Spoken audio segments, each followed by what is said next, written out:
আপনি কি জানেন পৃথিবীর মধ্যে সবথেকে ধনী ভগবান কে? আপনারা হয়তো ভাবছেন ধনী তাও আবার ভগবান। আগে হ্যাঁ, ঠিকই শুনেছেন। পৃথিবীর মধ্যে সবচেয়ে ধনী দেবতা হলেন তিরুপতি বালাজি। অনেকে তাকে গোবিন্দা, বিষ্ণু, লর্ড বালাজি অথবা লর্ড ভেঙ্কটেশ নামেও জেনে থাকেন। দক্ষিণ ভারতের অন্ধ্রপ্রদেশ রাজ্যের তিরুমালা পর্বতের শিখরে তিরুপতি শহরে এই মন্দিরটি অবস্থিত। এই মন্দিরের প্রতিষ্ঠা হলেন রাজা শ্রীকৃষ্ণ দেব রায়। তামিল ভাষায় তিরুমালা কথার অর্থ পবিত্র পাহাড়। মন্দির চত্বরের মূল মন্দিরটি সোনা দিয়ে মোড়ানো রয়েছে। দক্ষিণের মন্দিরের মতোই এই মন্দিরটি দেখতে। দীর্ঘ লাইন অতিক্রম করতে হয় তিরুপতি বালাজির দর্শন পাওয়ার জন্য। মন্দিরের গর্ভগৃহে প্রদীপের আলোয় দর্শন হয় শ্রী ভগবান তিরুপতি বালাজির। তার গোটা শরীর রয়েছে সোনা দিয়ে মোড়ানো। তার হাত দেখে মনে হবে তিনি যেন দু হাত তুলে ভক্তদের আশীর্বাদ করছেন। বছরভর ভিড় লেগেই থাকে এই বিশ্ববিখ্যাত মন্দিরে। গরিব হোক কিংবা বড়লোক, অভিনেতা থেকে মেগাস্টার, রাজনীতিবিদ, এমনকি দেশের বাইরে থেকেও অনেকেই তিরুপতি মন্দিরে এসে আশীর্বাদ নিয়ে যান। বছরভর প্রচুর মানুষের আনাগোনা লেগেই থাকে। প্রাচীনকালে মন্দিরে যাওয়ার পথে পাহাড়ি রাস্তায় পাপ বিনাশম নামে একটি ঝর্ণা ছিল।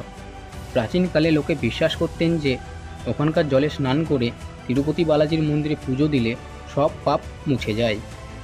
তবে সেই পাহাড়ি ঝর্ণা ও রাস্তা এখন বন্ধ হয়ে গেছে। ইংরেজ আমলে মন্দিরে যাওয়ার রাস্তা তৈরি হলে এই পথ বন্ধ করে দেওয়া হয়। প্রাচীনকালে নাকি এটা একটা তীর্থের পথ ছিল। বিশ্বাস ও ভক্তি নিয়ে এখানে বহু মানুষ মানত করেন। যারা মানত করেন তারা মন্দির চত্বরে তিরুচানুর নামে একটি পুকুরে স্নান করে পাপমুক্ত হন। তারপর তারা মাথা মুন্ডন অর্থাৎ মাথা ন্যাড়া করেন। শিশু, নারী, পুরুষ কেউই এখানে বাদ নন। শ্রী তিরুপতি বালাজির কাছে নাকি ভক্তি ভরে যা চাওয়া যায় তাই পাওয়া যায়। আর মনোবাঞ্ছা পূরণ হলেই ভক্তরা সোনাসহ নানা মূল্যবান ধাতু, অর্থ ইত্যাদি মুড়ে দেন ঈশ্বরকে। শুধু ধনরত্নই নয়, মাথার চুলও দান করেন ভক্তরা। হ্যাঁ, ঠিকই শুনেছেন, মাথার চুলও দান করা হয়। হিসেব বলছে নারী পুরুষ দৈনিক প্রায় 20,000 ভক্ত এই মন্দিরে নিজের চুল দান করেন। ভক্তদের চুল কাটার জন্য তিরুপতি মন্দিরে রয়েছে 500রও বেশি নাপিত। অনুমান করা হয় খ্রিস্টপূর্ব 300 অব্দ নাগাদ এই মন্দিরটি নির্মিত হয়েছিল। এই মন্দিরের গর্ভগৃহটির নাম আনন্দ নিলয়ম।